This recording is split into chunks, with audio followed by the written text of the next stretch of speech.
Juju quitte l'adolescence et les années fac avec de bons bagages sous le bras. La création du syndicat étudiant UNEFID, c'est lui. SOS Racisme, c'est encore lui. Ça ne lui vaut pas de diplôme, mais une sacrée réputation. D'autant que pour moi, la France, elle a une chance inouïe avec l'immigration. C'est quelque chose de formidable. La France est en train d'intégrer. C'est ça qui est formidable. C'est que la France, elle est en avance sur sa perception des événements. La France est un pays de mélange. Elle est en train de réussir son intégration, contrairement à ce qu'on dit. Vous êtes deux enfants d'immigration, vous deux aussi ? Oui. Moi, je suis, comme je le dis souvent, je suis français par décret. Le fameux décret Crémieux qui a fait que les Juifs d'Algérie sont devenus des Français. Et d'ailleurs, à l'époque, c'était fait pour diviser les Juifs et les Arabes.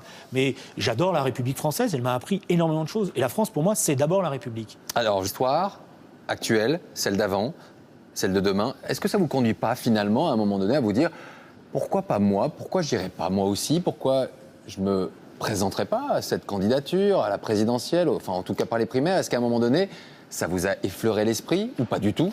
Je vais vous dire la vérité, vu mon histoire personnelle, vu mon parcours, vu mes origines, depuis le début, je sais que c'est pas quelque chose qui m'est ouvert, possible. Ça m'intéresse de savoir. Pourquoi? Parce que je pense que j'ai un comportement, un parcours politique atypique, que j'ai des origines qui font encore qu'il y a plein de suspicions qui existent dans ce pays, et je l'ai vu au travers de l'affaire récente. Dites-le-moi clairement. Non, je ne dirai pas plus clairement, juives tout le monde a compris ce que je voulais dire par là. Ferait que vous ne pourriez pas être candidat aujourd'hui en France, en 2010 ? Je ne veux pas ouvrir ce débat-là. J'ai dit ce que j'avais à dire, voilà.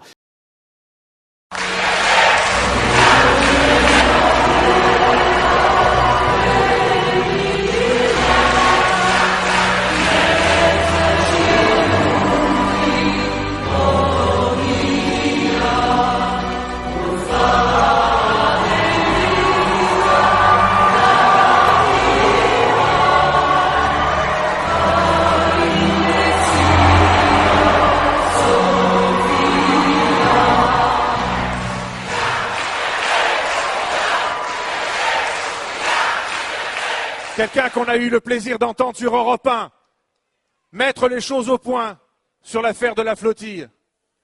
Je vous demande d'applaudir Monsieur Julien Drey.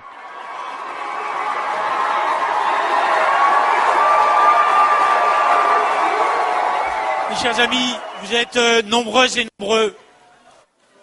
Et ceux qui doutaient de la justesse de ce combat ont la réponse qu'ils méritaient par votre présence massive ce soir. Il n'y a aucune hésitation dans ce combat, aucun doute. Un jeune homme, simplement parce qu'il faisait son devoir de citoyen, parce qu'il voulait défendre son pays, et c'est son droit, est aujourd'hui en captivité, pris en otage par des mouvements qui n'ont rien à voir avec une quelconque cause autre que celle de la lutte pour détruire l'État d'Israël. Et c'est cela aujourd'hui qu'il faut dénoncer en permanence. Je l'ai dit et je vous le dis à vous, comme je le redirai en tant qu'élu de la République.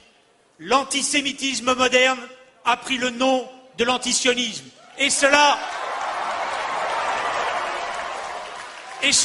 est inacceptable. Et il n'y a aucun doute à avoir aujourd'hui dans le combat pour la liberté pour Gilad Shalit, comme dans le combat pour la défense des droits d'Israël à sa sécurité. Je suis là, ici, à vos côtés, comme je le serai à chaque étape où il faudra rappeler contre des campagnes d'opinion scientifiquement et habilement menées contre la désinformation organisée, ces vérités-là. Voilà, merci.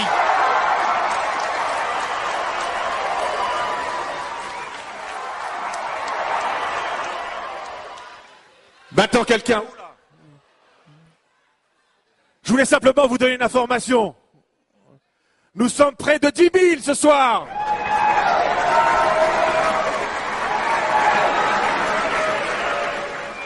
Un ami de toujours également ce soir. Monsieur Éric Raoult. Je